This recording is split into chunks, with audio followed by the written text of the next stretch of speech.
ನಮಸ್ಕಾರ ಸ್ನೇಹಿತರೆ. ಆ, ನಮ್ಮ ಒಂದು ಕೊನೆಯ ವಿಡಿಯೋದ ನಾವು ಫೇಸ್ಬುಕ್ಕಲ್ಲಿ ಪೋಸ್ಟ್ ಮಾಡಿದಾಗ ಕಮೆಂಟ್ ಸೆಕ್ಷನ್ನಲ್ಲಿ ಮತ್ತು ನಮ್ಮ ಮೆಸೆಂಜರ್ನಲ್ಲಿ ಸಾಕಷ್ಟು ಜನ ಈ ಸೋರಿಯಾಸಿಸ್ ಬಗ್ಗೆ ತಿಳಿಸ್ಕೊಡ್ಬೇಕು ಅಂತ ಕೇಳಿದ್ದಾರೆ. ಸೊ ಆ ಒಂದು ಕಮೆಂಟ್ಸ್ಗೆ ಮತ್ತು ಮೆಸೇಜ್ಗೆ ರೆಸ್ಪಾನ್ಸಲ್ಲಿ ನಾನು ಇವತ್ತು ನಿಮಗೆ ಒಂದು ಸೋರಿಯಾಸಿಸ್ ಬಗ್ಗೆನೇ ಇವತ್ತು ಒಂದು ವಿಡಿಯೋ ಮಾಡ್ತಾ ಇದ್ದೀನಿ. ಸೋರಿಯಾಸಿಸ್ ಒಂದು ಚರ್ಮ ವ್ಯಾಧಿ. ಇದು ನಮ್ಮ ದೇಹದಲ್ಲಿ ಕಫ ಮತ್ತು ವಾತ ಅನ್ನು ಅಗ್ರೆಸಿವ್ ಆದಾಗ ಬರುವಂತಹ ಒಂದು ರೋಗ ಸೋರಿಯಾಸಿಸ್.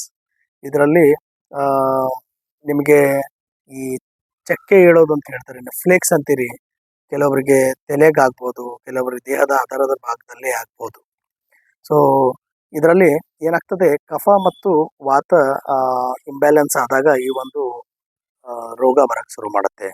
ಮತ್ತು ಇನ್ನೊಂದು ವಿಧದಲ್ಲಿ ನೋಡಬೇಕಾದ್ರೆ ನಮಗೆ ನಮ್ಮ ದೇಹದಲ್ಲಿ ಈಗ ಅನ್ಡೈಜೆಸ್ಟೆಡ್ ಫುಡ್ಡಿಂದ ಅಥವಾ ನಾವು ಹೆಚ್ಚಿಗೆ ಜಂಕ್ ಫುಡ್ಸನ್ನು ತಿನ್ನುವಾಗ ಅಥವಾ ಹೆಚ್ಚಿಗೆ ಕಟು ಹುಳಿಯಾದಂಥ ಪದಾರ್ಥಗಳ ಸೇವನೆಯಿಂದ ರಕ್ತ ವ್ಯಾಧಿ ಬಾಧಿಸಿ ಈ ಒಂದು ರೋಗ ಬರುವ ಚಾನ್ಸಸ್ಸು ಜಾಸ್ತಿ ಇರುತ್ತೆ. ನಮ್ಮ ಆಯುರ್ವೇದದಲ್ಲಿ ನಮ್ಮ ಆಚಾರ್ಯ ಚರಕ ಅವರು ಏನು ಹೇಳ್ತಾರೆ, ಈ ಒಂದು ಕಿತಕ ಕುಷ್ಠ ಅಂತ ಹೇಳ್ತಾರೆ ಇದಕ್ಕೆಲ್ಲ ನಮ್ಮ ಆಯುರ್ವೇದಿಕ್ ಟರ್ಮ್ನಲ್ಲಿ. ಆದರೆ ಇದೇ ಒಂದು ರೋಗಕ್ಕೆ ಆಚಾರ್ಯ ಚರಕ ಅವರು ಶಿಥಿಲತಾ ಏನಿದೆ ಅದು ಚರ್ಮದಲ್ಲಿ ಹೆಚ್ಚಾದಾಗ ಈ ಸೋರಿಯಾಸಿಸ್ ಅಂದರೆ ಕಿತಿಮ ಕುಷ್ಠ ಉಲ್ಬಣ ಆಗಕ್ಕೆ ಸಾಧ್ಯ ಆಗುತ್ತೆ.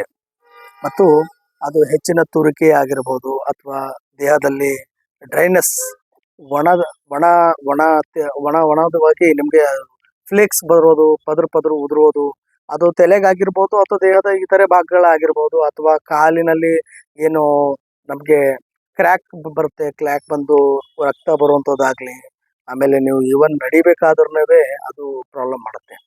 ಸೊ ಇಂಥ ಒಂದು ರೋಗಗಳಿಗೆ ತುತ್ತಾದವ್ರು ಏನು ಮಾಡಬೇಕು ಅಂದರೆ, ಫಸ್ಟ್ ಆಫ್ ಆಲ್ ನೀವು ನಿಮ್ಮ ಜೀವನದ ಲೈಫ್ ಸ್ಟೈಲನ್ನು ಬದಲಾವಣೆ ಮಾಡ್ಕೋಬೇಕು. ಅತಿಯಾಗಿ ಕರಿದ ಪದಾರ್ಥಗಳಾಗಲಿ ಅಥವಾ ಸಾಮಾನ್ಯವಾಗಿ ಈಸಿಯಾಗಿ ಡೈಜೆಷನ್ ಆಗಲಾರ್ದಂಥ ಪದಾರ್ಥಗಳ ಸೇವನೆಯನ್ನು ಏನಿರುತ್ತೆ ಅಂಥದನ್ನು ನೀವು ಅವಾಯ್ಡ್ ಮಾಡಬೇಕು.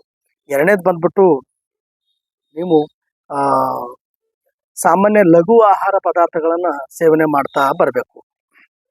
ಮೊಸರು ಅಥವಾ ಯೋಗರ್ಟ್ ಅಥವಾ ಹುಳಿ ಪದಾರ್ಥಗಳಾಗಲಿ ಇಂಥವೆಲ್ಲ ನೀವು, ಆಮೇಲೆ ಹಾಲು, ಇಂಥ ಸೇವನೆಯನ್ನು ಕಡಿಮೆ ಮಾಡಬೇಕು.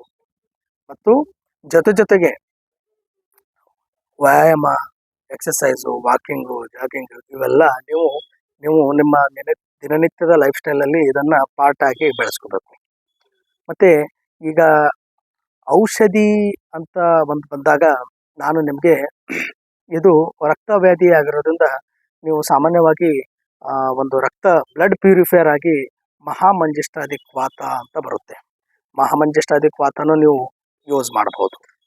ಮತ್ತು ಎಲ್ಲದಕ್ಕಿಂತ ಹೆಚ್ಚಾಗಿ ನಾನು ನಿಮಗೆ ಮಹಾಮಂಜಿಷ್ಠಾದಿಕ್ ವಾತ ಜೊತೆ ನೀವು ಖದೀರಾರಿಷ್ಟನ್ನು ಕೂಡ ಸೇವನೆ ಮಾಡಬಹುದು. ಅದನ್ನು ಒಳ್ಳೆ ರಕ್ತ ಪ್ಯೂರಿಫೈರ್ ಆಗಿ ಕೆಲಸ ಮಾಡುತ್ತೆ. ಅದರ ಜೊತೆಗೆ ಎಕ್ಸ್ಟರ್ನಲ್ ಅಪ್ಲಿಕೇಶನ್ ಒಂದು ಬಹಳ ತುಂಬ ಇಂಪಾರ್ಟೆಂಟ್ ಆಗಿರುತ್ತೆ. ಸೊ ಸುಮಾರು ನೀವು OTC ಐಟಮ್ಸ್ಗಳೆಲ್ಲ ಜನರಲ್ಲಿ ವೈದ್ಯರಿಗೆ ಕನ್ಸಲ್ಟ್ ಮಾಡಿದ್ರೆ ಅದು ಇದು ಎಲ್ಲ ಅಂಗಡಿಗಳ ನೇರವಾಗಿ ಖರೀದಿ ಮಾಡಿರ್ತೀರ. ಸೊ ಅಂಥವೆಲ್ಲ ನೀವು ಅವಾಯ್ಡ್ ಮಾಡಬೇಕು. ಎರಡನೇದು ಬಂದ್ಬಿಟ್ಟು ಮುಖ್ಯವಾಗಿ ನಾನು ನಿಮಗೆ ಒಂದು ಉತ್ತಮವಾದ ಒಂದು ಪ್ರಾಡಕ್ಟ್ ಹೇಳ್ತೀನಿ. ಅದು ನಿಮಗೆ ಯಾವ ರೀತಿಯಾಗಿ ಎಫೆಕ್ಟ್ ಕೊಡುತ್ತೆ ಅಂದರೆ ನೀವು ನಂಬಲಿಕ್ಕೆ ಸಾಧ್ಯನೇ ಇಲ್ಲ, ಅಷ್ಟು ಉತ್ತಮ ರಿಸಲ್ಟನ್ನು ಒಂದು ಕೊಡುತ್ತೆ. ಇದು ಸಿದ್ಧ ಬೇಸ್ಡ್ ಮೆಡಿಸಿನ್ ಆಗಿರೋದ್ರಿಂದ ನಿಮಗೆ 100% ಇದ್ರ ಬಗ್ಗೆ ಒಳ್ಳೆ ಒಪಿನಿಯನ್ ಬರುತ್ತೆ, ಒಳ್ಳೆ ರಿಸಲ್ಟ್ ಕೂಡ ಬರುತ್ತೆ. ಬೇಜಾರಾಗಿ ನಾನು ನಿಮಗೆ ಈ ವೆಟ್ ಪಲೈ ತೈಲ ಅಂತ ಬರುತ್ತೆ, ವೆಟ್ ಪಲೈ ತೈಲ, SKM ಸಿದ್ಧ ಅವ್ರದ್ದು ವೆಟ್ ಪಲೈ ತೈಲ ಇದು. ಇದರಲ್ಲಿ ಶ್ವೇತಕುಟಜ ಮತ್ತು ನಾರಿಕೇಲ ಕಂಟೆಂಟ್ ಇದೆ. ಜೊತೆಗೆ ಮತ್ತು ಸಿದ್ಧ ಬೇಸ್ಡ್ ಪ್ರಿಪ್ರೇಷನ್ ಆಗಿರೋದ್ರಿಂದ ಇದು ನಿಮಗೆ 230 ರೂಪಾಯಲ್ಲಿ ಅಂಗಡಿಯಲ್ಲಿ ಸಿಗುತ್ತೆ. ನಾವು ಸಿದ್ಧ ಪ್ರಾಕ್ಟೀಸ್ ಮಾಡೋ ಅಂಗಡಿಗಳಲ್ಲಿ ಅಥವಾ ಸಿದ್ಧ ವೈದ್ಯರ ಹತ್ರ ನಿಮಗೆ ಇದು ಸಿಗುತ್ತೆ. ಇದು ನೀವು ಡೈಲಿ ಮುಂಜಾನೆ ಮತ್ತು ಸಾಯಂಕಾಲ 2 ಹೊತ್ತು ಎಕ್ಸ್ಟರ್ನಲ್ ಅಪ್ಲಿಕೇಶನ್ ಮಾಡ್ಕೋಬೋದು. ಚರ್ಮದ ಯಾವುದು ಬಾಧಿಸಿರುವಂಥ ಜಾಗದಲ್ಲಿ ಅದನ್ನು ನೀವು ಅಪ್ಲೈ ಮಾಡ್ಬೋದು. ಮತ್ತು ಇದು ವೆಟ್ಪಲೈ ತೈಲನ ಬೆಳಗ್ಗೆ ಖಾಲಿ ಹೊಟ್ಟೆಯಲ್ಲಿ 1 ಕಪ್ಪು ಹಾಲಿನಲ್ಲಿ, ಬೆಚ್ಚನೆಯ ಹಾಲಿನಲ್ಲಿ ಕೇವಲ ಒಂದು 5 ಹನಿ ಇದನ್ನು ಕುಡಿಬಹುದು ಕೂಡ, ನೀವು ಸೇವನೆ ಮಾಡ್ಬೋದು. 5 ಹನಿ ಮಾತ್ರ ಕೇವಲ ಒಂದು ಟೈಮ್ ಬೆಳಗ್ಗೆ ಖಾಲಿ ಹೊಟ್ಟೆಯಲ್ಲಿ ಮಾತ್ರ ಸೇವನೆ ಮಾಡಬೇಕು.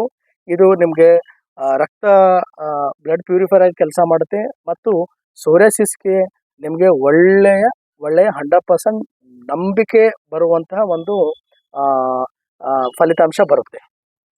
ಜೊತೆಗೆ ನಿಮ್ಮ ಇನ್ನೂ ಹೆಚ್ಚಿನ ನಿಮಗೆ ಔಷಧಿ ಸಲುವಾಗಿ ನೀವು ನಮ್ಮ Balaji Ayurveda city bus stand Pal complex ಹತ್ರನೂ ನನ್ನನ್ನು ಭೇಟಿ ಆಗ್ಬೋದು. ಅಥವಾ ನನ್ನ ಫೋನ್ ನಂಬರ್ ನಿಮ್ಮ ಸ್ಕ್ರೀನ್ ಮೇಲೆ ಬರುತ್ತೆ, ಅಲ್ಲಿಯೂ ಕೂಡ ನೀವು ಫೋನ್ ಮುಖಾಂತರ ಈ ಒಂದು ತೊಂದರೆಗೆ ನೀವು ಪರಿಹಾರ ಕಂಡುಕೊಳ್ಬೋದು.